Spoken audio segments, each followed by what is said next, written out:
Hello guys, labandera tayo ngayon. Ayan guys, marunong po ba kayo maglaba? Ako po marunong guys. Ganito, kusot lang. Ayan, ganyan. With sounds, dapat ching ching ching ching. Ayan, ching ching ching ching. Ayan, dapat maganda. Ayan ang kinagaganda ng paglalaba. Tingnan nyo guys ha. Ching, ching, ching, ching. Oh, ganun. Ayan. Oh, nakakarami na ako. Wait lang po.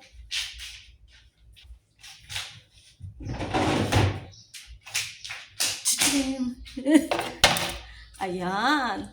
Naku guys, ang dami-dami ko. Pag ganyan mga mami, ang dami-daming ginagawa. Nagluluto, naglalaba. Ayan, tapos wala kaming mga day off. Ay, naku guys, ang hirap paging mommy.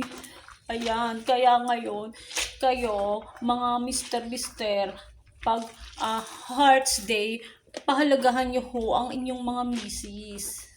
Ayan po, ganyan kahirap ang mga duty nila. Kaya po, paalala lang po, pahalagahan nyo ang inyong mga misis dahil ang mga misis po, lahat ng buhay nila, ilalaan nila, maglinis, magluto, maglaba, ayan, maghatid ng anak, ganyan guys.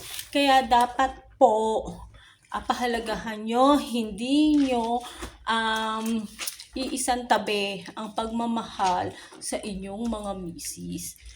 Ayun lang po, simple tips from Tita Dudes.